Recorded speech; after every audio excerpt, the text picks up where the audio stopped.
എല്ലാവർക്കും നമ്മുടെ പുതിയൊരു വീഡിയോയിലേക്ക് സ്വാഗതം. ഇന്നത്തെ വീഡിയോയിൽ പറയാൻ വേണ്ടിയിട്ട് പോകുന്നത് IRCCയുടെ പ്രോസസിംഗ് ടൈമിലുള്ള അപ്ഡേഷനെ കുറിച്ചിട്ടാണ് പറയാൻ വേണ്ടിയിട്ട് പോകുന്നത്. സ്റ്റഡി പെർമിറ്റ് ആണെങ്കിലും വർക്ക് പെർമിറ്റ് ആണെങ്കിലും ടെമ്പററി റെസിഡന്റ് വിസ ആണെങ്കിലും പെർമനന്റ് വിസ ആണെങ്കിലും സിറ്റിസൺഷിപ്പ് ആണെങ്കിലും ഇതിലൊക്കെ നമ്മൾ ഫയൽ ചെയ്തതിനനുസരിച്ച് നമ്മളിങ്ങനെ കാത്തിരിക്കും എന്നാണ് റിസൾട്ട് വരിക എന്നുള്ളത്. അതിന്റെ ഉള്ള ഒരു ലേറ്റസ്റ്റ് അപ്ഡേഷനെ കുറിച്ചിട്ടാണ് ഇന്നത്തെ വീഡിയോയിൽ പറയാൻ വേണ്ടിയിട്ട് പോകുന്നത്. ഒട്ടും തന്നെ സമയം കളയണ്ട, വീഡിയോ സ്റ്റാർട്ട് ചെയ്യാം. ഫസ്റ്റ് നമ്മൾ നോക്കാൻ വേണ്ടിയിട്ട് പോകുന്നത് സ്റ്റഡി പെർമിറ്റിന്റെ കേസ് ആണ്. നമ്മൾ സ്റ്റഡി പെർമിറ്റിന് വേണ്ടിയിട്ട് അപ്ലൈ ചെയ്തതിനു ശേഷം എത്ര നാളുകൾക്കുള്ളിലാണ് നമുക്ക് വിസ ഒരു അപ്ഡേഷൻസ് അറിയാൻ വേണ്ടിയിട്ട് പറ്റുക, ഫൈനൽ ഡിസിഷൻ അറിയാൻ വേണ്ടിയിട്ട് പറ്റുക എന്നുള്ളത്. അതിനകത്ത് ഇവര് രണ്ട് കേസ് പറയുന്നുണ്ട്. കാനഡയ്ക്ക് ഉള്ളിലുള്ള കേസും കാനഡയ്ക്ക് പുറത്തുള്ളത് കേസും. ഇപ്പൊ കാനഡയുടെ പുറത്തുള്ള കേസിലാണെങ്കിൽ ഇവർ കുറച്ച് കൺട്രീസിന്റെ കാര്യം സ്പെസിഫൈ ചെയ്ത് പറയുന്നുണ്ട്. ഇപ്പം ഇന്ത്യയിലായിരുന്നെങ്കിൽ നേരത്തെ ഒരു 14 വീക്കിനുള്ളിൽ നമ്മളുടെ റിസൾട്ട് ഒക്കെ അറിയാൻ വേണ്ടിയിട്ട് വരുന്ന ഫൈനൽ ഡിസിഷൻസ് അറിയാൻ വേണ്ടിയിട്ട് പറ്റുമായിരുന്നു. പക്ഷെ ഇനി എന്ന് പറഞ്ഞു കഴിഞ്ഞാൽ അത് 1 വീക്കായിട്ട് റെഡ്യൂസ് ചെയ്തിട്ടുണ്ട്. അതായത് 14 വീക്കിൽ നിന്നും 13 വീക്കിനുള്ളിൽ റിസൾട്ട് അറിയാൻ വേണ്ടിയിട്ട് പറ്റും. പിന്നെ US ആണെങ്കിൽ 7 വീക്സ് ആയിരുന്നു ഉണ്ടായിരുന്നത്. അതെന്ന് പറഞ്ഞു കഴിഞ്ഞാൽ 2 വീക്സ് ആയിട്ട് ഇൻക്രീസ് ചെയ്തു. ഇന്ത്യയുടെ കേസാണ് 1 വീക്കായിട്ട് കുറച്ചിട്ടുള്ളത്. US 2 വീക്സ് ആയിട്ട് ഇൻക്രീസ് ചെയ്തിരിക്കുന്നു. ചൈനയുടെ കേസിലാണെങ്കിൽ നേരത്തെ 6 വീക്സിനുള്ളിൽ റെസ്പോൺസ് അറിയാൻ വേണ്ടിയിട്ട് പറ്റുമായിരുന്നു. അതും 1 വീക്കായിട്ട് റെഡ്യൂസ് ചെയ്തിട്ടുണ്ട്. പിന്നെ പാകിസ്ഥാൻ നേരത്തെ 8 വീക്സിനുള്ളിലായിരുന്നു റെസ്പോൺസ് അറിയാൻ വേണ്ടിയിട്ട് പറ്റുന്നത്. അതിന്റെ അകത്ത് വലിയ ചേഞ്ചസ് ഒന്നുമില്ല. പിന്നെ ഫിലിപ്പൈൻസിന്റെ കേസിലും 5 വീക്സ് ആയിരുന്നു. അതിലും ഒരു ചേഞ്ചസ് ഇല്ല.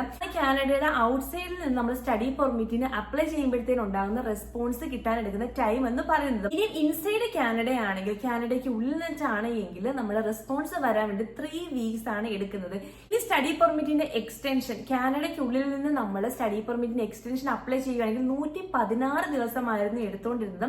ഇപ്പൊ അത് 2 ഡേയ്സും കൂടി ഇൻക്രീസ് ചെയ്തിട്ടുണ്ട്. അപ്പൊ നമ്മൾ നോക്കാൻ വേണ്ടിയിട്ട് പോകുന്നത് വർക്ക് പെർമിറ്റിന്റെ കേസിലാണ്. വർക്ക് പെർമിറ്റിന്റെ റെസ്പോൺസ് നിങ്ങൾ കാനഡയ്ക്ക് ഉള്ളിൽ നിന്നാണെങ്കിലും പുറത്തുനിന്നാണെങ്കിലും അപ്ലൈ ചെയ്യുന്ന സമയത്ത് എത്ര നാളുകൾക്കുള്ളിലാണ് റെസ്പോൺസ് കിട്ടുന്നത് എന്നാണുള്ളത് നമ്മൾ നോക്കാൻ വേണ്ടിയിട്ട് പോകണം. ഇവർ പറയുന്ന ഒരു കാര്യം എന്ന് പറഞ്ഞാൽ വർക്ക് പെർമിറ്റിന്റെ കേസിൽ ഔട്ട്സൈഡ് കാനഡ ആണെങ്കിൽ പല പല കൺട്രീസ് അനുസരിച്ചിട്ട് വേരി ചെയ്യും. ഇപ്പം ഇന്ത്യക്കുള്ള ഒരു ടൈം ഫ്രെയിം ആയിരിക്കത്തില്ല നമ്മുടെ പാകിസ്ഥാനിൽ നിന്ന് അപ്ലൈ ചെയ്യുന്ന സമയത്ത്. പിന്നെ US അങ്ങനെ വേരി ചെയ്യും. അതിന് വലിയ ചേഞ്ചസ് ഒന്നും വന്നിട്ടില്ല. നിങ്ങൾ അത് ഒഫീഷ്യൽ വെബ്സൈറ്റിൽ നോക്കുന്നതായിരിക്കും നന്നായിരിക്കുന്നത്. നമ്മൾ ഇൻസൈഡ് കാനഡയിൽ വെച്ചിട്ട് വർക്ക് പെർമിറ്റിന് അപ്ലൈ ചെയ്യുകയാണെങ്കിൽ നമുക്ക് എത്ര ദിവസത്തിനുള്ളിലാണ് റെസ്പോൺസ് കിട്ടുക എന്ന് പറഞ്ഞു കഴിഞ്ഞാൽ നേരത്തെ ഒരു കേസ് എന്ന് പറഞ്ഞാൽ 114 ദിവസമായിരുന്നു റെസ്പോൺസ് കിട്ടാൻ വേണ്ടി എടുത്തിരുന്ന സമയം. അവർ അതൊരു 4 ദിവസം കൂടി കൂട്ടിയിട്ടുണ്ട്. അപ്പോൾ ഒരു 118 ദിവസത്തിനുള്ളിലാണ് നമ്മൾ ഇൻസൈഡ് കാനഡയിൽ വർക്ക് പെർമിറ്റ് അപ്ലൈ ചെയ്യുകയാണെങ്കിൽ നമുക്ക് റെസ്പോൺസ് കിട്ടുന്ന അപ്ഡേഷൻ എന്ന് പറഞ്ഞാൽ PR റിലേറ്റഡ് ആയിട്ടാണ് വന്നിട്ടുള്ളത്. കാരണം എല്ലാവരും ഭയങ്കരമായിട്ട് കാത്തിരിക്കുന്നതാണ് ഈ ഒരു PRന്റെ കേസിലുള്ള പ്രോസസിംഗ് ടൈമിലെ അപ്ഡേഷൻ എന്ന് പറഞ്ഞാൽ. ഇപ്പൊ ഇവർ പറയുന്ന മന്ത്ലി ആണ് നിങ്ങൾക്ക് അതൊക്കെ അറിയാൻ വേണ്ടിയിട്ട് പറ്റുന്നത് എന്നുള്ള കേസ് അവർ അപ്ഡേറ്റ് ചെയ്തിട്ടുണ്ട് ലേറ്റസ്റ്റ് ആയിട്ടും. എനിവേ അവർ പറയുന്നത് പറഞ്ഞു കഴിഞ്ഞാൽ കനേഡിയൻ എക്സ്പീരിയൻസ് ക്ലാസ് നേരത്തെ എന്ന് പറഞ്ഞു കഴിഞ്ഞാൽ 5 മാസത്തിനുള്ളിലായിരുന്നു നമുക്ക് റെസ്പോൺസ് അറിയാൻ വേണ്ടിയിട്ട് പറ്റിയിട്ടുണ്ടായിരുന്നത്. ഇപ്പോഴും അതിന് ചേഞ്ച് ഒന്നുമില്ല, 5 മാസം തന്നെയാണ്.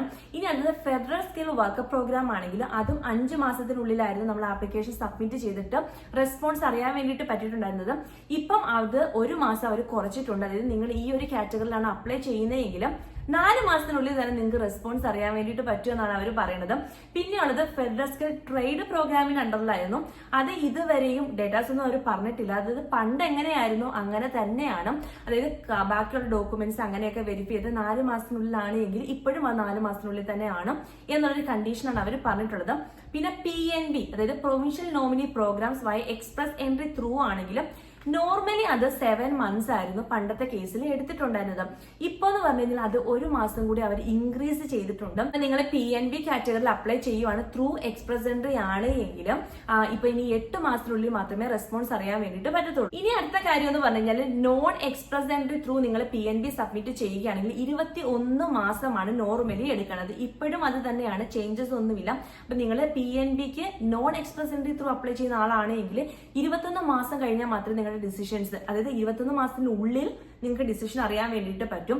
പിന്നെ ഉള്ളത് ക്യൂബക്കിന്റെ സ്കിൽഡ് വർക്കർ പ്രോഗ്രാം ആണെങ്കിൽ 9 മന്ത്സ് ആയിരുന്നു നേരത്തെ. ഇപ്പോഴും മാറ്റമൊന്നുമില്ല, 9 മന്ത്സിനുള്ളിൽ തന്നെ നിങ്ങൾക്ക് റെസ്പോൺസ് അറിയാൻ വേണ്ടിയിട്ട് പറ്റും. ഇനി അടുത്തത് ക്യൂബക് ബിസിനസ് ക്ലാസ് ആണ് എങ്കിൽ, അതായത് എന്റർപ്രണർഷിപ്പ് അല്ലെങ്കിൽ ഇൻവെസ്റ്റേഴ്സ് അല്ലെങ്കിൽ സെൽഫ് എംപ്ലോയഡ് ഒക്കെ ആണെങ്കിലും 71 മാസമാണ് ഈ ഒരു കാറ്റഗറിയിൽ നിങ്ങൾ PR ആപ്ലിക്കേഷൻ സബ്മിറ്റ് ചെയ്യുകയാണെങ്കിൽ നിങ്ങൾക്ക് റെസ്പോൺസ് വരാൻ വേണ്ടി എടുക്കുന്ന ഒരു ടൈം ഫ്രെയിം എന്ന് പറഞ്ഞാൽ ഇപ്പോഴും അത് മാറ്റമൊന്നുമില്ല, അങ്ങനെ തന്നെ തുടരുന്നു.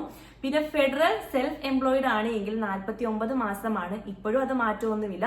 പിന്നെ AIP അറ്റ്ലാന്റിക് ഇമിഗ്രേഷൻ പ്രോഗ്രാം ആണെങ്കിൽ 10 മാസമായിരുന്നു നോർമലി എടുത്തുകൊണ്ടിരുന്നത്. പക്ഷെ ഇപ്പോൾ എന്ന് പറഞ്ഞു കഴിഞ്ഞാൽ ഒരു മാസം കൂടി അവർ കൂട്ടിയിട്ടുണ്ട്. അതായത് AIP ആണെങ്കിൽ നിങ്ങൾ ആപ്ലിക്കേഷൻ സബ്മിറ്റ് ചെയ്യണമെങ്കിൽ നിങ്ങൾ 11 മാസം കാത്തിരിക്കേണ്ടി ഇരിക്കണം നിങ്ങളുടെ റെസ്പോൺസ് കിട്ടാൻ വേണ്ടിയിട്ട്. സ്റ്റാർട്ടപ്പ് വിസ ആണെങ്കിൽ 40 മാസമാണ്, അതിനും ചേഞ്ചസ് വേണ്ടിയിട്ട് പോകുന്ന ഡിപെൻഡന്റ് വിസയുടെ കേസിലാണ്. ഇതിനകത്ത് കുറച്ച് കണ്ടീഷൻസ് ഉണ്ട്. അതായത് ഇവർ പറയുന്ന കാര്യം എന്ന് പറഞ്ഞാൽ സ്പൗസ് കോമൺ ലോ വിസ, നമ്മളിപ്പം കാനഡയ്ക്ക് ഔട്ട് സൈഡിൽ നിന്നാണ് അപ്ലൈ ചെയ്യുന്നത്, പക്ഷേ എക്സ്ക്ലൂഡിങ് ക്യൂബക്ക് ഒഴിച്ചിട്ടാണ് നമ്മൾ അപ്ലൈ ചെയ്യുന്നത്. നേരത്തെ ഉണ്ടായിരുന്ന 11 മാസത്തിൽ നിന്ന് അവർ ഒരു മാസം കൂടി കൂട്ടിയിട്ടുണ്ട്. അപ്പോൾ നമ്മുടെ റെസ്പോൺസ് വരാൻ വേണ്ടിയിട്ട് 12 മാസമാണ് നോർമലി ഇപ്പൊ എടുക്കുന്നത്. ഇനിയും ഔട്ട് സൈഡ് കാനഡ തന്നെയാണ്, പക്ഷെ ക്യൂബക്കിന് വേണ്ടിയിട്ടുള്ള കൂടി ഉള്ളതാണെങ്കിലും 35 മാസമായിരുന്നു നോർമലി എടുത്തുകൊണ്ടിരുന്നത്. അത് ഒരു മാസം കുറച്ചിട്ടുണ്ട്, അത് 34 മാസത്തിനുള്ളിൽ വരും.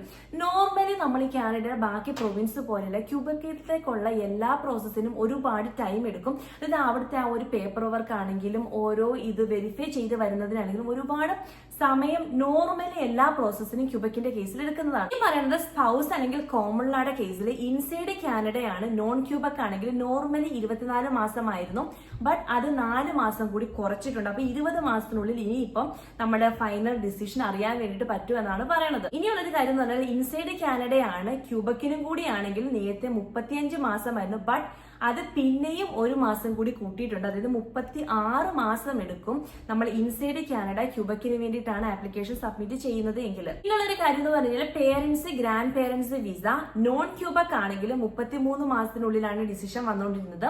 പക്ഷെ ഇനി ഇപ്പൊ അത് 32 മാസത്തിനുള്ളിൽ വരും, കാരണം ഒരു മാസം അവർ കുറച്ചിട്ടുണ്ട്. പിന്നെ ഉള്ളത് പേരന്റ്സ് ഗ്രാൻഡ് പേരന്റ്സ് PR ക്യൂബക്കിന്റെ കേസ് ആണെങ്കിൽ 48 മാസമായിരുന്നു നേരത്തെ ഡിസിഷൻ വരാൻ വേണ്ടിയിട്ട് എടുത്തുകൊണ്ടിരുന്ന ടൈം. ഇപ്പോഴും അത് വലിയ ചേഞ്ചസ് ഒന്നുമില്ല, 48 മാസത്തിനുള്ളിലാണ് ഡിസിഷൻ വരാൻ വേണ്ടിയിട്ട് പോണത്. അവർ അപ്ഡേറ്റ് ചെയ്തിട്ടുണ്ടെന്ന് പറഞ്ഞാൽ സിറ്റിസൺഷിപ്പിന്റെ കേസിലാണ് നമ്മൾ ആപ്ലിക്കേഷൻ സബ്മിറ്റ് ചെയ്തിട്ട് സിറ്റിസൺഷിപ്പിന് വേണ്ടിയിട്ട് വെയിറ്റ് ചെയ്യുകയാണെങ്കിലും നോർമലി 9 മാസത്തിനുള്ളിലായിരുന്നു നമ്മൾ ആപ്ലിക്കേഷൻ സബ്മിറ്റ് ചെയ്തിട്ട് നമ്മുടെ റെസ്പോൺസ് വരാൻ വേണ്ടിയിട്ട് കാത്തിരുന്നൊരു സമയം.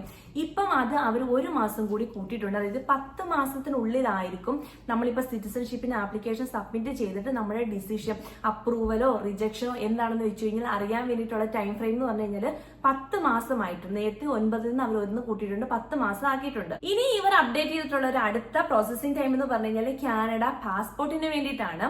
കനേഡിയൻ പാസ്പോർട്ട് നമ്മൾ പുതിയതായിട്ട് ആപ്ലിക്കേഷൻ സബ്മിറ്റ് ചെയ്യുവാണെങ്കിൽ ഇൻ പേഴ്സൺ, റെഗുലർ കേസിൽ ഇൻ പേഴ്സൺ ആയിട്ടാണ് എങ്കിൽ നേരത്തെ 10 ദിവസത്തിനുള്ളിൽ 10 ബിസിനസ് ഡേയ്സിനുള്ളിലായിരുന്നു കിട്ടിക്കൊണ്ടിരുന്നത്.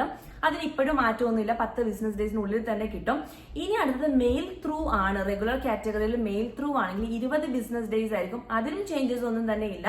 പിന്നെ കാനഡയിൽ അർജന്റ് പിക്കപ്പ്, അതായത് നമുക്ക് പെട്ടെന്ന് അർജന്റ് ആയിട്ട് നമ്മൾ അങ്ങനെ പിക്കപ്പ് ചെയ്യുകയാണെങ്കിൽ ഒരു ദിവസം അപ്ലൈ ചെയ്തിട്ട് അടുത്ത 2 ദിവസം 2 ബിസിനസ് ഡേയ്സിനുള്ളിൽ കിട്ടും. ഇപ്പോഴും അത് ചേഞ്ചസ് ഒന്നും ഇല്ല. അത് കാനഡയ്ക്കുള്ളിലാണ്. എക്സ്പ്രസ് പിക്കപ്പ് ആണെങ്കിൽ 2 മുതൽ 9 ബിസിനസ് ഡേയ്സ് ആയിരുന്നു നേരത്തെ എടുത്തോണ്ടിരുന്നത്. ഇപ്പോഴും അതിന് മാറ്റമൊന്നുമില്ല, അത് തന്നെ കണ്ടിന്യൂ ചെയ്യും. ആ ഒരു പ്രോസസ്സിംഗ് ടൈമിൽ വ്യത്യാസമാണ്. ഇവർ ലേറ്റസ്റ്റ് ആയിട്ട് അപ്ഡേറ്റ് ചെയ്തിട്ടുള്ള പ്രോസസ്സിംഗ് ടൈം എന്ന് പറഞ്ഞു കഴിഞ്ഞാൽ ഇതിനേക്കാളും കുറെ കൂടി കാര്യങ്ങൾ അവർ അപ്ഡേറ്റ് ചെയ്തിട്ടുണ്ട്. നിങ്ങൾ ഒഫീഷ്യൽ വെബ്സൈറ്റ് വിസിറ്റ് ചെയ്ത് നിങ്ങൾക്ക് കുറച്ചും കൂടി ഡീറ്റെയിൽസ് അറിയാൻ വേണ്ടിയിട്ട് പറ്റും. അപ്പം വളരെ പ്രധാനപ്പെട്ട ആ പ്രോസസ്സിംഗ് ടൈമിൽ അപ്ഡേഷൻ ആണ് ഞാൻ ഈ ഒരു വീഡിയോയിൽ മെൻഷൻ ചെയ്തത്. കാരണം ഒരുപാട് ആൾക്കാരും സ്റ്റഡി പെർമിറ്റ് ആണെങ്കിലും വർക്ക് പെർമിറ്റ് ആണെങ്കിലും ഇപ്പോൾ ഈ ഒരു PR-ന്റെ കാര്യത്തിലാണെങ്കിലും ഈ സിറ്റിസൺഷിപ്പിന്റെ കാര്യത്തിലാണെങ്കിലും ഒക്കെ ആപ്ലിക്കേഷൻ സബ്മിറ്റ് ചെയ്തിട്ട് വെയിറ്റ് ചെയ്തിരിപ്പോൾ. അപ്പം ഈ ഒരു പ്രോസസ്സിംഗ് ടൈമിൽ അപ്ഡേഷൻ കിട്ടുന്നതുകൊണ്ട് നമുക്ക് ഏകദേശം ഒരു ഐഡിയ കിട്ടും എത്ര മാസത്തിനുള്ളിലാണ് നമുക്ക് റെസ്പോൺസ് കിട്ടുന്നത് എന്നുള്ളത്. ഈ ഒരു വീഡിയോ നിങ്ങൾക്ക് എന്തായാലും യൂസ്ഫുൾ ആയെന്ന് ഞാൻ വിചാരിക്കുന്നു. നിങ്ങളുടെ അഭിപ്രായം എന്താണ് നിങ്ങൾ താഴെ കമന്റ് ആയിട്ട് മെൻഷൻ ചെയ്യുക. നിങ്ങൾ ഈ ഏതെങ്കിലും ഒരു കാറ്റഗറിയിൽ ആപ്ലിക്കേഷൻ സബ്മിറ്റ് ചെയ്തിട്ട് വെയിറ്റ് ചെയ്യുന്നുണ്ട്, അങ്ങനെയുള്ള കാര്യങ്ങളുണ്ടെങ്കിൽ അത് മെൻഷൻ ചെയ്യാം. ഇനി നമുക്ക് പുതിയൊരു വീഡിയോയിൽ പുതിയൊരു ടോപ്പിക്കിൽ കാണാം. അതുവരെ ബൈ.